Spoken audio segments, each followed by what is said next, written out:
Om Swastiastu. Halo teman-teman semua, kami dari kelompok 5 kelas 2A Pendidikan Matematika akan mempresentasikan materi mengenai barisan dan deret fungsi. Namun sebelum itu, izinkan kami untuk memperkenalkan anggota kelompok terlebih dahulu. Yang pertama ada saya sendiri, Putustama dengan NIM 22130111057. Kemudian ada rekan saya, Imadi Budi Santosa dengan NIM 22130111026. Adapun pokok bahasan yang akan kami bahas dalam video ini yaitu yang pertama mengenai barisan dan deret konvergen. Kemudian yang kedua konvergen seragam dan yang ketiga hubungan kekonvergenan dengan kekontinuan. Nah, untuk pembahasan yang pertama yaitu mengenai barisan dan deret fungsi.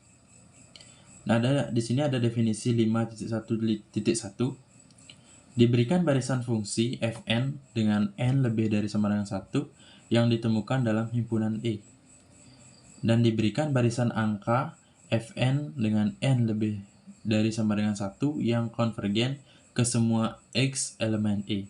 Dan dapat didefinisikan fungsi f di E dengan fx sama dengan limit n mendekati tak hingga fnx untuk semua x elemen E. Dapat ditunjukkan Fn n lebih dari sama dengan 1 konvergen di E dan f adalah limit atau barisan limit fungsi dari Fn. Dengan kata lain, barisan fungsi Fn konvergen ke fungsi f di E. Nah, adapun contoh 5.1.1. Diberikan Fnx sama dengan sin x per akar n dengan x elemen bilangan real dan n sama dengan 1, 2, 3, dan seterusnya. Terdapat limit fx sama dengan limit n menuju tak hingga fnx sama dengan 0 dan untuk semua x elemen R. Dapat ditentukan f aksen x sama dengan 0, tapi f aksen n x sama dengan akar n cos nx. Jadi barisan Fn tidak konvergen ke f aksen. Misalkan ketika x sama dengan 0, maka fx sama dengan limit n mendekati tak hingga f aksen n0, yaitu sama dengan limit n mendekati tak hingga akar n sama dengan tak hingga. Tapi dalam kasus khusus, f aksen 0 sama dengan 0.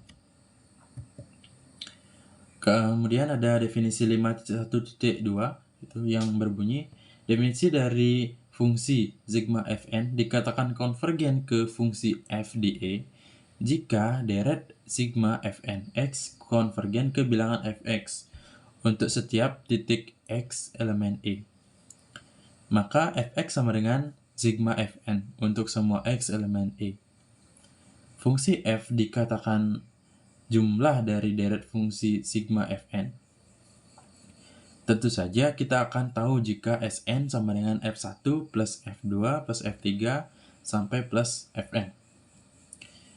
Jumlah fungsi f untuk deret sigma Fn ditentukan dengan fx sama dengan limit n mendekati hingga Snx. Fungsi Sn dikatakan jumlah bagian fungsi deret. Kemudian ada contoh 5.1.2. Jika Fn x sama dengan x kuadrat per 1 plus x kuadrat pangkat n, dengan x adalah elemen bilangan real dan n elemen bilangan asli.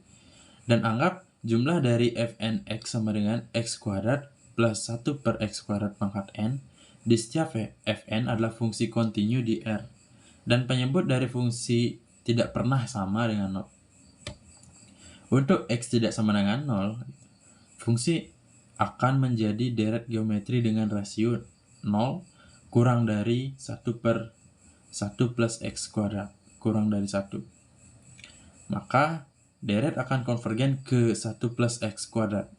Jadi fx sama dengan 0 jika x sama dengan 0 dan 1 plus x kuadrat jika x-nya tidak sama dengan 0.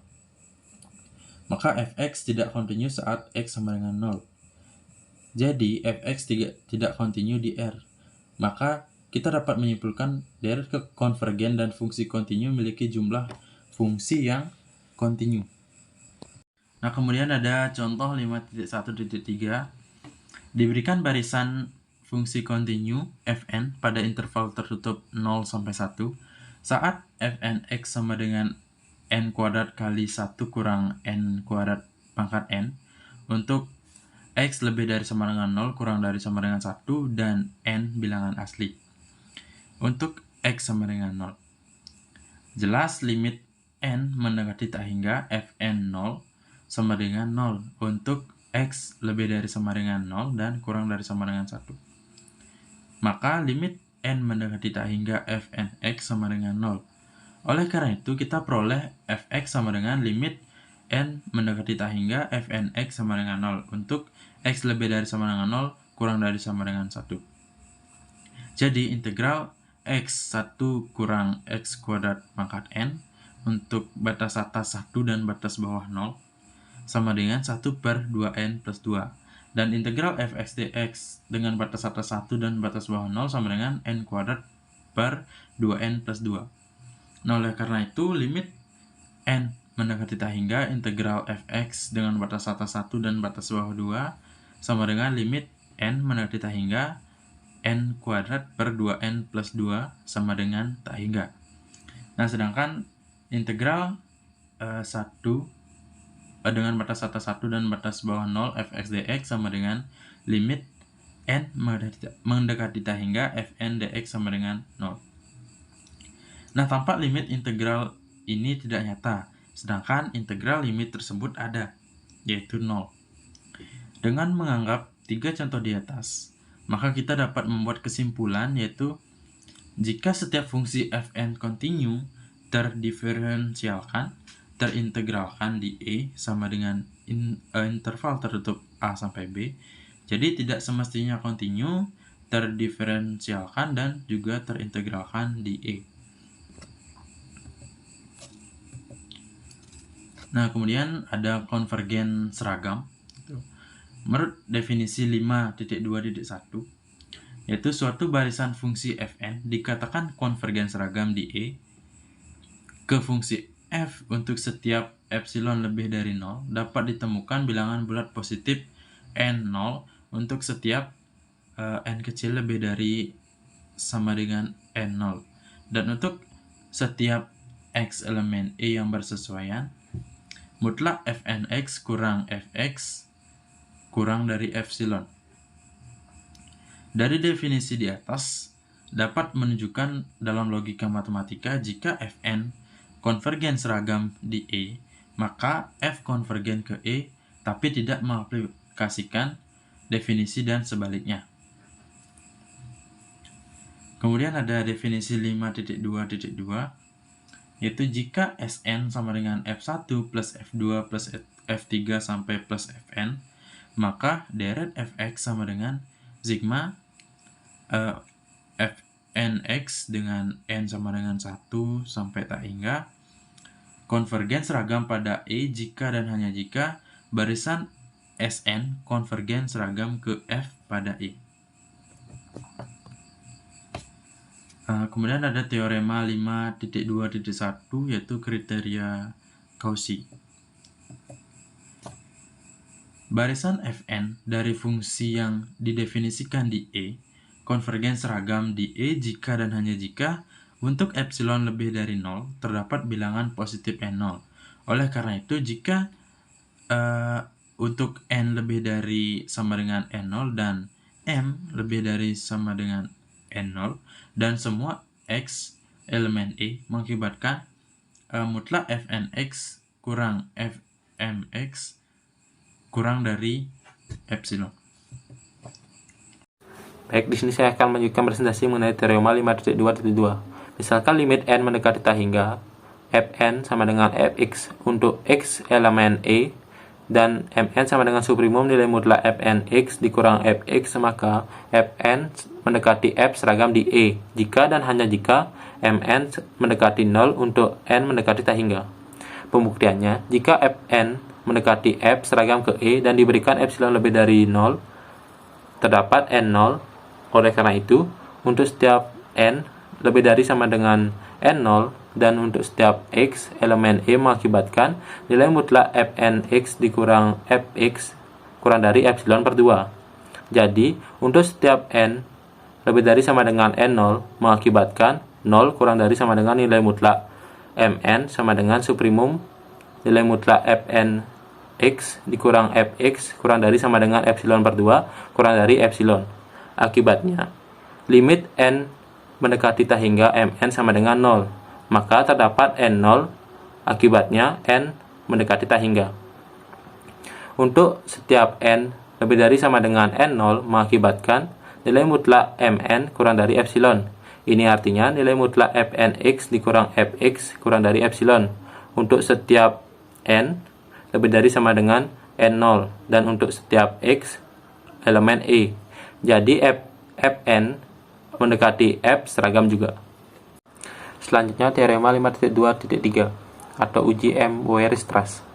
Diberikan barisan fungsi himpunan Fn yang didefinisikan pada E, dan kita tahu bahwa barisan himpunan Mn akibatnya nilai mutlak Fn x kurang dari Mn dengan x elemen E dan n sama dengan 1, 2, 3, dan seterusnya. Jika barisan bilangan sigma Mn konvergen, maka barisan fungsi sigma Fn konvergen seragam pada E.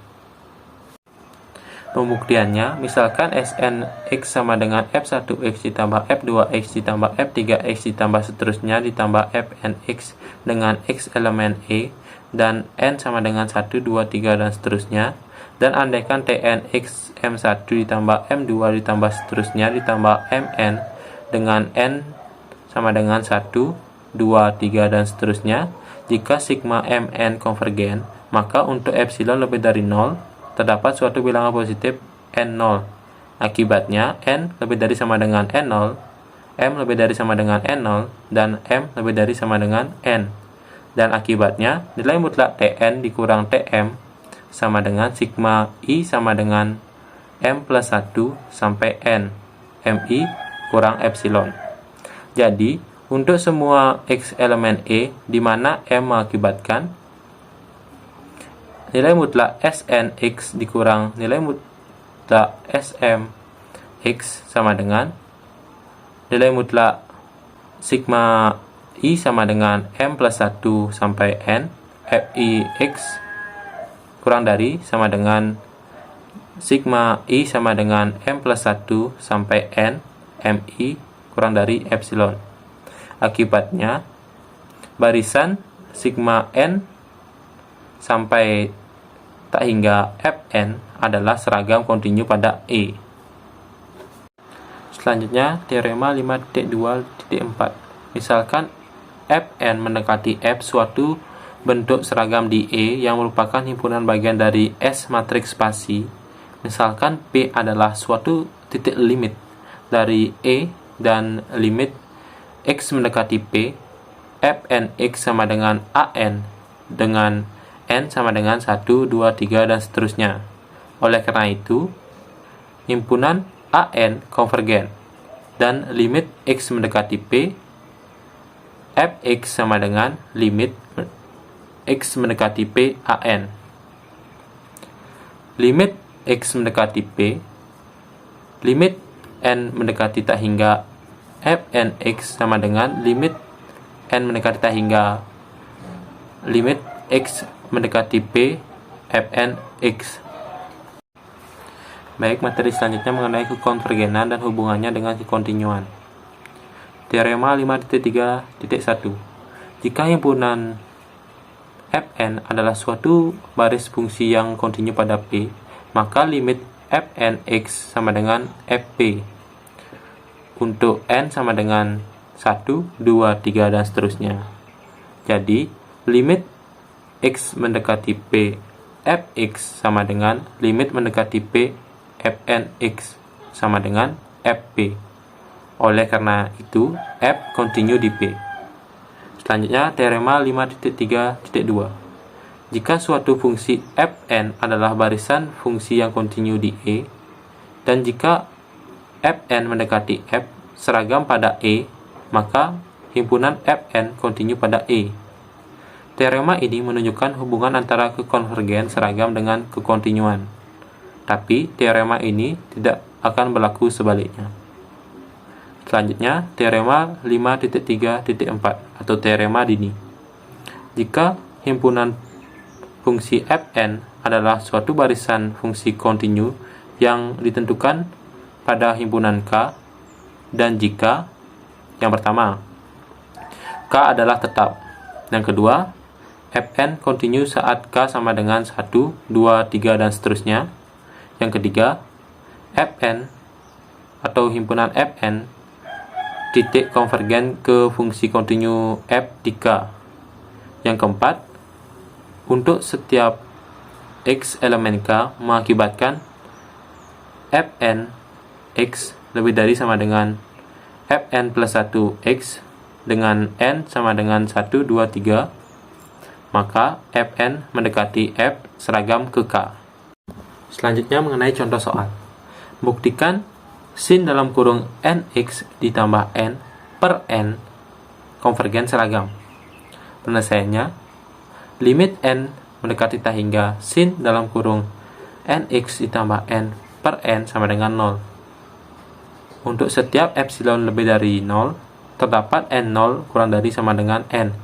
Sedemikian sehingga nilai mutlak sin dalam kurung nx ditambah n per n dikurang 0 sama dengan nilai mutlak sin dalam kurung nx ditambah n per n kurang dari sama dengan 1 per n dikurang dari sama dengan 1 per n0. Kita ambil epsilon lebih dari 0, n0 epsilon lebih dari 1 per epsilon, sehingga jika n0 kurang dari sama dengan n, maka nilai mutlak sin nx ditambah n per n dikurang 0 sama dengan nilai mutlak sin dalam kurung nx ditambah n per n kurang dari sama dengan 1 per n kurang dari sama dengan 1 per n0 kurang dari epsilon. Jadi, sin dalam kurung nx ditambah n per n konvergen seragam. Baik, sekian presentasi dari kelompok kami. Mohon maaf jika terdapat kesalahan kata maupun pengucapan. Saya tutup dengan para Santi. Om Santi Santi Santi Om.